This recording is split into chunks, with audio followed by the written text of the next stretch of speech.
বিসমিল্লাহির রহমানির রহিম। প্রিয় দেশবাসী, আসসালামু আলাইকুম। এমন কি কারণ হলো যে হঠাৎ আওয়ামী লীগকে সকল কার্যক্রম থেকে নিষিদ্ধ করা হলো? এর কারণটা কি জানেন? রাজনৈতিক দলকেও বিচার করা যাবে, সে আইনও করে রেখেছে।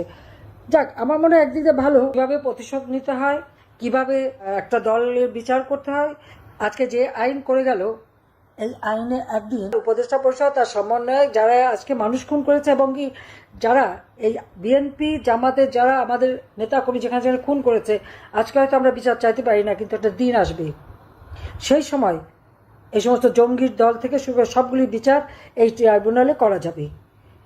সেই সুযোগটাও সে করে দিল, আর আমরা সেই দিনের অপেক্ষায় আছি যে নিশ্চয়ই একদিন দিন আসবে, আর এর বিচার আমরা করে যারা আপন জন হারিয়েছেন, স্বজন হারা বেদনা দিয়ে বসে আছে, তাদের প্রতি ন্যায় বিচার আমরা দিতে পারব। 2024 সালে যে নির্বাচন, আমরা আইন করে নির্বাচন কমিশন গঠন করি। নির্বাচন যে হয়েছিল সেই নির্বাচনে কেউ কিন্তু একটা কথাও বলতে পারেনি। অত্যন্ত শান্তিপূর্ণভাবে সফলভাবে নির্বাচন অনুষ্ঠিত হয়, কিন্তু চক্রান্ত আমাদের পিছে ছাড়ে না। এই চক্রান্তটা দেখলাম আমরা 2024 সালের 7 জুলাই ছাত্রদেরকে কোটা আন্দোলন এবং বৈষম্য বিরোধী আন্দোলন। আসলে তখন কোনো কোটা ছিলই না, একটা মামলা হয়েছিল, যাক সেটাও সরকারের পক্ষ থেকে, কিন্তু আমরা সেই রায়টা, হাইকোর্টের রায়টা স্থগিত করে দিয়ে, এবং কোটা কিন্তু থাকে না, কিন্তু তারপর আন্দোলন চলতে থাকে। আমরা কথা বলে সমস্ত দাবি মেনে নেওয়ার পরেও দেখা গেল যে তারা এক দফা দাবি, কিন্তু 7 জুলাই থেকে 14 জুলাই পর্যন্ত ছাত্রছাত্রীরা যখন আন্দোলন করে, পুলিশ কিন্তু তাদের কিছুই বলেনি। কিন্তু 15 জুলাই থেকে আমরা দেখি পুলিশ ফাঁড়িতে আগুন দেওয়া, আক্রমণ করা, অস্ত্র লুট করা, পুলিশ হত্যা করা, এমনকি পুলিশের লাশ জ্বালিয়ে দেওয়া, একেবারে ফাঁড়ির মধ্যে পুলিশকে পুড়িয়ে দেওয়া, ঢাকা শহর থেকে শুরু করে 460টা থানা আক্রমণ এবং জ্বালাও পোড়া করা হয়। মেট্রো রেলে আগুন দেওয়া হয়, সেই সাথে ব্যাংক, হাসপাতাল, সেতু, সড়ক, সেতু ভবন, সড়ক ভবন, বিটিভি ভবন এবং দুর্যোগ ও ত্রাণ মন্ত্রণালয় ভবন, বিআরটিসি ভবন, আওয়ামী লীগ নেতা কর্মীদের উপর আক্রমণ, আওয়ামী লীগের সমস্ত অফিস, পার্টি অফিস, দলীয় অফিস, মুক্তিযুদ্ধ কমপ্লেক্স সারা বাংলাদেশে জ্বালাও পোড়াও শুরু করে দেয়। এই একটা অবস্থার মধ্যে যখন 6 জন মারা গেল, আমরা কিন্তু সাথে সাথে জুডিশিয়াল এনকোয়ারি কমিটি করে দিলাম, এবং সেই ইনকোয়ারি কমিটি কাজও শুরু করলো। কিন্তু এই যে হত্যাকাণ্ডটা, এটাই কিন্তু অব্যাহত থাকলো, এবং এই হত্যাকাণ্ডটা এমনভাবে ঘটছে যে সেখানে যে বুলেটটা ব্যবহার করা হলো 7.62 বুলেট, এই বুলেট তো আমাদের পুলিশ ব্যবহার করে না, তো এই বুলেটটা কোত্থেকে আসলো? স্নাইপার রাইফেল দিয়ে যে গুলি করা হচ্ছে, এই গুলিগুলি কে করলো, কাদের হাতে অস্ত্র? এটা ইনকোয়ারি করার জন্য যখন আমরা দিলাম, এর মধ্যেই 5ই আগস্ট আপনারা জানেন যে সেই সময়ে বঙ্গবন্ধু স্মৃতি জাদুঘর পোড়ানো হলো, সংসদ ভবন, গণভবন, সুধা সদন, রেহানার বাসা, সবগুলি লুটপাট, অগ্নিসংযোগ, মানে এমনভাবে সেরা এই ধরনের ধ্বংসাত্মক কার্য শুরু করা হলো। তার উপর তো অত্যাচার নির্যাতন ছিলই। ওই অবস্থায় আমাকে আমি সরে যেতে হলো আমাকে, এবং দেখা গেল যে আরও বেশি অত্যাচার নির্যাতন শুরু হলো। আওয়ামী লীগের নেতা কর্মীরা কারো একটা ঘরবাড়ি নাই, না হলো প্রায় 70-80 হাজার মানুষের বিরুদ্ধে মামলা, আর এজাহারভুক্ত আসামি তো আছেই, আবার অজ্ঞাতনামা, সব মিলে প্রায় 4-5 লাখ তো হবেই। আর যেভাবে আমাদের অফিস আদালত যা কিছু পুড়িয়েছে, তাও প্রায় 1 কোটি স্থাপনা সারা বাংলাদেশে পোড়ানো জ্বালানো হয়েছে। একের পর এক মানে সম্পদ ধ্বংস, ইন্ডাস্ট্রিগুলি বন্ধ, অনেক ইন্ডাস্ট্রিতে আগুন দেওয়া হয়েছে এবং ইন্ডাস্ট্রি বন্ধ হয়ে গেছে।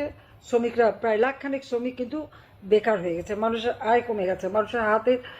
আর সবচেয়ে জিনিস যেটা আমাদের কাছে অবাক লাগে, যে প্রকাশ্য দিবালোকে চাপাতি, চাইনিজ কুড়াল, লাঠি, সোটা, আগ্নেয়াস্ত্র সব নিয়ে আক্রমণ করা, নিয়ে তারা ছাত্র ও সমন্বয়ক, তাদের সব শক্তি, এদের সাথে ছাত্র এবং তাদের সাথে আর কারা আছে সেটাই বড় কথা।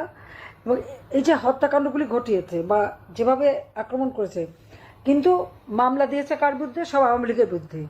ওই 15 জুলাই থেকে যত হত্যাকাণ্ড, অগ্নিসন্ত্রাস, জ্বালাও পোড়াও ঘটনাগুলি ঘটেছে, যারা ঘটিয়েছে তাদের দায় মুক্তি দেওয়া হলো, তাদের ইন্ডেমনিটি দেওয়া হলো।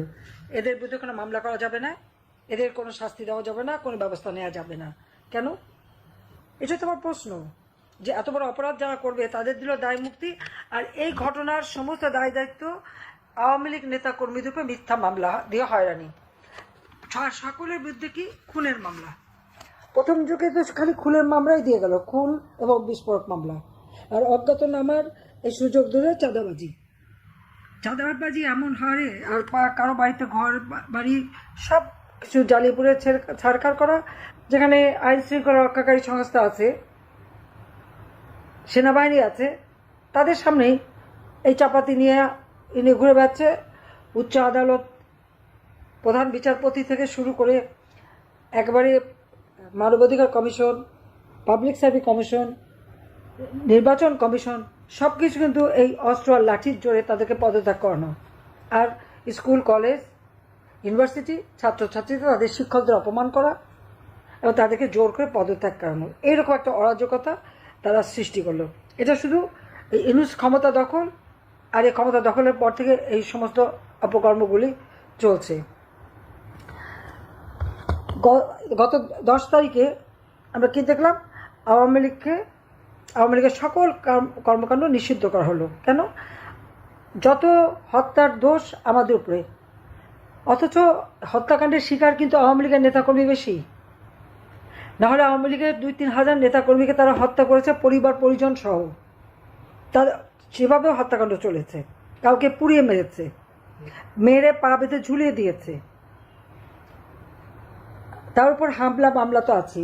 আমার তো মনে হয় যে আওয়ামী লীগের যত নেতাকর্মী সবার বিরুদ্ধে মামলা, একাধিক মামলা। সাংবাদিকদের উপর মামলা, পুলিশ তো আছে, এমনকি সেনাবাহিনীর উচ্চপদস্থ কর্মচারী, যারা উচ্চপদস্থ অবসরপ্রাপ্ত বা কর্মরত কেউ বাদ দেয়নি, তাদের উপরে এরকম মামলা, তাদের পাসপোর্ট নিয়ে যাওয়া, তাদের উপরে জুলুম অত্যাচার। কোনো শ্রেণী পেশার লোকই বাদ যায়নি। সংখ্যালঘু সম্প্রদায়, হিন্দু, বৌদ্ধ, খ্রিস্টান, কোনো সম্প্রদায় কিন্তু বাদ যায়নি। তাদের ধর্মীয় প্রতিষ্ঠানগুলি ধ্বংস করা, তাদের উপর আক্রমণ, বাড়ি বাড়ি যাওয়া, লুটপাট করা, এবং হিন্দু বাড়িগুলিতে যেহেতু লুটপাট, মেয়েদের উপরে পাশবিক অত্যাচার, এবং শিশু নারী প্রতিদিনই ধর্ষিত হচ্ছে। কোনো নালিশ করতে পারবে না, মামলা করতে পারবে না, বিচার চাইতে পারবে না। এই অবস্থা চরমভাবে চলছে। এর দায়িত্ব কার? কই আওয়ামী লীগের আমলে তো এরকম ছিল না। আমরা তো আইন শৃঙ্খলা নিয়ন্ত্রণে রেখেছি, মানুষের জীবনের শান্তি নিরাপত্তা দিয়েছি।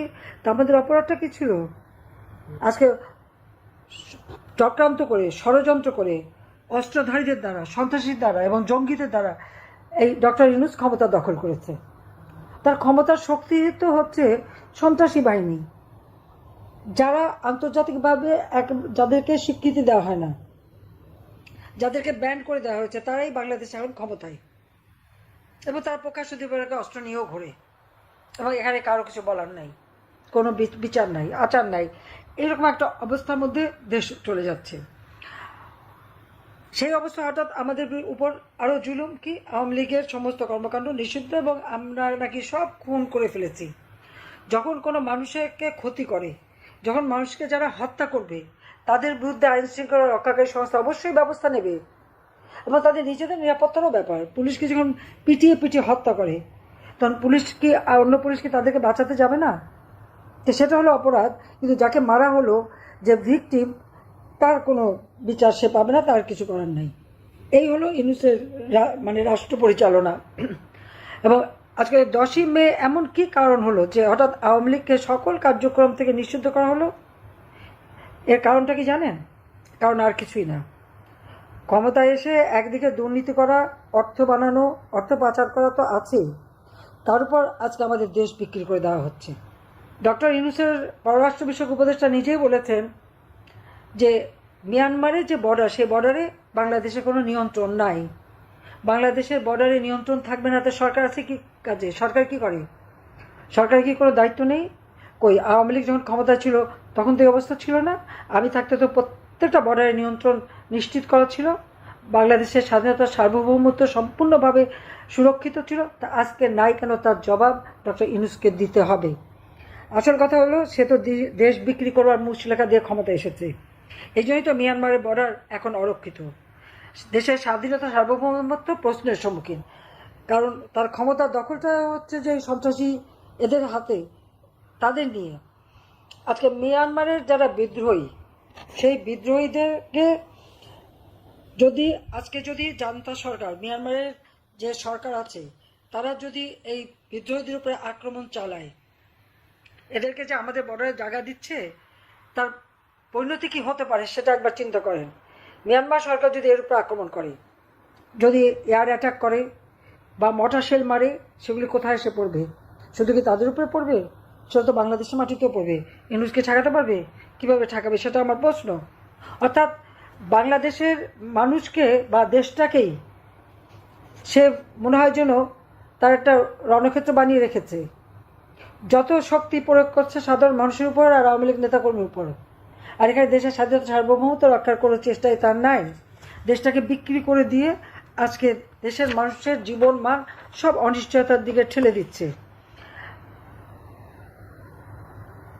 আমরা দেখেছি যে একদিন বিএনপি লুটপাট করেছে, দখল করেছে, আগুন দিয়েছে। এখন আবার তাদের সাথে জুটেছে এনসিপি, তারাও এখন দখল লুটপাট শুরু করে দিয়েছে।